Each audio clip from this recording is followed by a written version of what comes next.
سلام، وقتتون بخیر. توی این ویدیو قراره که بهتون آموزش بدیم چجوری اکانت اسپاتیفای بسازید. اگر قصد خرید پریمیوم رو دارید در سایت ما اقدام کنید و از این بخش خرید رو انجام بدید. ما خودمون براتون اکانت رو میسازیم، یعنی نیاز نیست شما خودتون بسازید و فامیلی ممبر ترکیه و یک ماه یا حالا هر مدت زمانی که خودتون میخواید کفترین قیمت بازار هستش میتونید الان سفارش رو ثبت کنید و ما تقدیمتون کنیم. اینا نظراتی که میتونید بررسی کنید.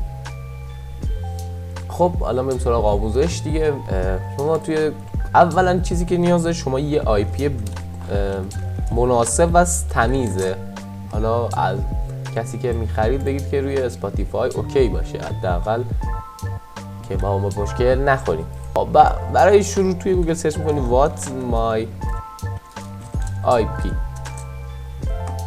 اولین سایت رو میارید که چک کنید آی پی تون رو، ببینید که فیلتر شکن وصل شده نه. این آی پی ورژن 6 هستش، اینم آی پی ورژن 4 که میبینید به فرانسه ما وصل شدیم و پاریس.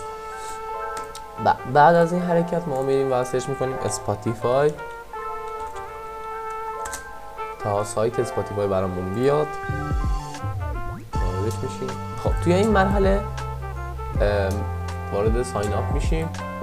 اکسپت کوکیز رو میزنید که حالا دیگه مزاحممون هم نباشه. این بخش ما باید یه دونه ایمیل وارد کنیم، چون من نمیخوام با ایمیل واقعی کار کنم. شما حتما ایمیل واقعی وارد کنید، ولی چون من نمیخوام میزنم تمپ میل،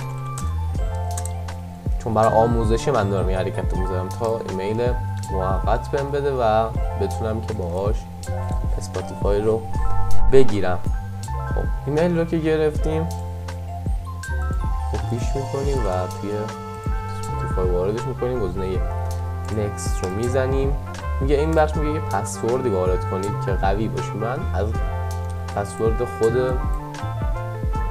پسوردی که خود حالا مرغلم بهم پیشنهاد داده من استفاده میکنم. نکست رو میزنم. حالا اینا رو سیوش میکنم داشته باشیمش.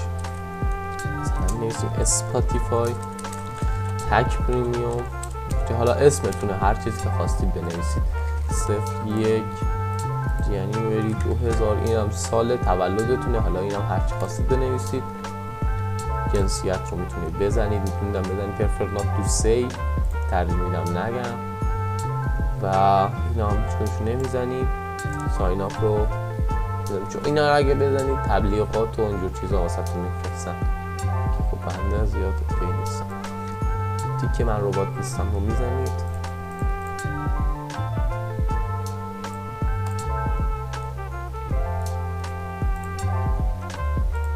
الان دیگه اکانت کاملا ساخته شده. اگر پریمیوم خواستید میتونید از سایت ما سفارش رو انجام بدید و مطمئن باشید کمترین قیمت بازار هستش. میتونید چک کنید سایت های رقیب رو. الان دیگه اکانتمون کاملا ساخته شده. خب دوستان این بود از آموزشمون. اگر پریمیوم خواستید ما در خدمتتون هستیم. این سایت خود بنده هستش و روزگار خوش. تا درودی دیگر، بدرود.